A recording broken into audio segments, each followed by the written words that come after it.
Okay, in this video I want to discuss another peg of postmodernism that I believe derives from this isolation and the lack of affect. And that this is a decision at one point to just do something for the sake of doing it. So to quote a line from a recent Hollywood film, Flight of the Phoenix, where the air crew is stranded on the desert and they're trying to fix their airplane, and one of them is convinced that it's not fixable.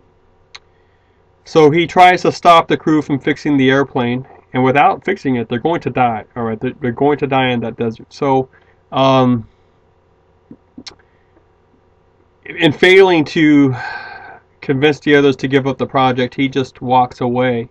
And then another crew member comes and chases after him and starts talking to him and says, look, you know, everyone wants love, okay, but if you can't give them love, then at least give them hope. But if you can't give them hope, at least give them work or something to do. So the idea is, when you're at the point here where nothing else, you can't really establish a foundation upon which to justify the pursuit of some of these finer qualities of life that have been established prior as objects or situations or events worth pursuing, like happiness or love or truth. The postmodern is going to have trouble with all of those issues because they don't have a foundation. The postmodern condition has rendered very shaky any platform or foundation upon which to set these goals. But the opposite is so horrendous that at one point someone might say, I just need to work. Okay, so just give me something to do. And it often doesn't happen in a way that is thus articulated. All right, but it is actually the result of that sort of causality and or those causes. And so if you look at someone who, you know, for all, you know, the things that they could do, they pick something and they've just thrown themselves into it, and they have defined themselves by this project. Okay, and the project doesn't seem to have I mean, it sort of has come out of the blue, but it has allowed this person to be very busy. And in being so busy, the person's mind is allowed to focus on something else other than these issues. Now, usually the people that go toward this are those that have quietly considered their situation to the point at which they're beginning to understand with some commitment and conviction where they think they are with this. So they're not the unschooled, they're not the uncritical. They've tried to think, they've tried to sort things out, and they just don't see a way out. So, you know, at that point it's either complete apathy or just go on as sort of a Homer Simpson existence, a suicide, or you know, this sort of thing. The project, it does offer some sort of, you know, alternative, and it does serve to take the mind away from these other critical problems of life and existence that have weighed down so much on somebody. So they might not even have a cogent explanation as to why this project has become so important to them. You know, it might be something they found themselves, like they found you know, a cause or an institute or organization or a foundation, and they pour themselves into it. You know, and I can't help thinking about somebody, for example, like Princess Diana, all right, and the way she dedicated herself to the removal of and the reparation of the damage caused by landmines. And she would travel to various third world countries that have been ravaged by war, and talk about the landmines that were there, and she would try to visit the children that had lost legs and limbs from this, and I guess put into action or start the process of politically getting the pressure on groups to remove these artillery, that sort of thing. So, and again, where did that come from? So, it usually, I'm not saying that for sure that's what it was, but the project does sort of look like that.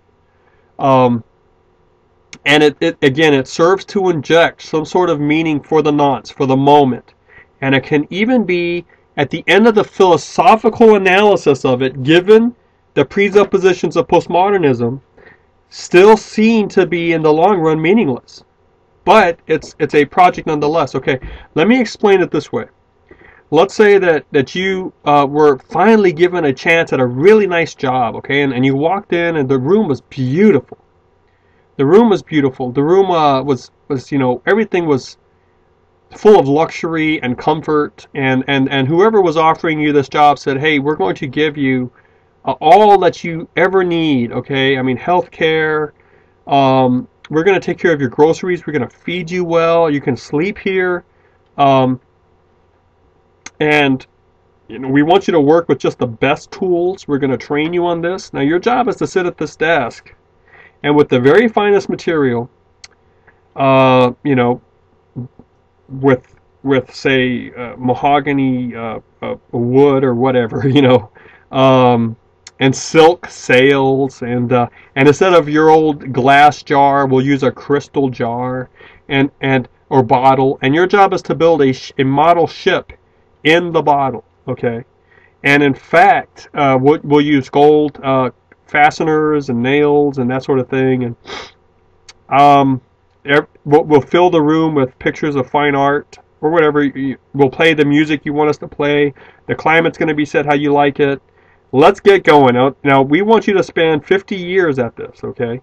Or 60 years, for the rest of your life, working on this. It's going to be so exquisite that it's probably going to take 50, 60, 70 years for you to finish this one ship inside this glass. This crystal jar, okay? But there's one condition, okay? One condition. This life's work of yours, at the very end, when you're actually done with it, someone's going to walk through that door with a sledgehammer and smash it to smithereens. Okay? Now, do you want the job? Now, at one point, someone will say, well, at the end of it anyway, death is the great eraser of this, of all the things I could be doing with life. So, sure, I'll take it, just because it helps me move through life, okay, in a situation of comfort. And now, that would be like the project, but it doesn't. That's very simplistic, right? Because someone might say, well, I'll pass the jar on to someone, and then that person can work, and others can benefit. And in fact, let's put a window in the room, and we'll have the jar there so that others can see it, okay, and enjoy it. So it's going to benefit others too, and it's a legacy I can pass on. So I will take this, and let's say that the person offering you the job says, okay, well, let's try to work that in too, but the final condition is, at the end of it all, how many times you pass it down, how many people enjoy it, whatnot, the sledgehammer is going to come to it. It's going to come to all of its copies. And it will be destroyed. Okay. So any sort of good that you can get from this is going to be, at the end of it all, temporary. Okay.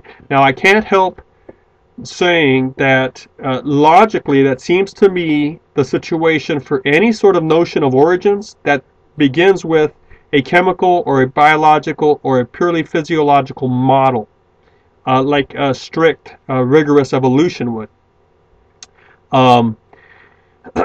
Especially given the cycles of catastrophe and the way that a living organism larger than the microorganisms, like the Earth is, in terms of the microorganism of the human race, tends to cleanse itself after millennia, a sort of a purging of harmful elements on it, harmful organisms on it.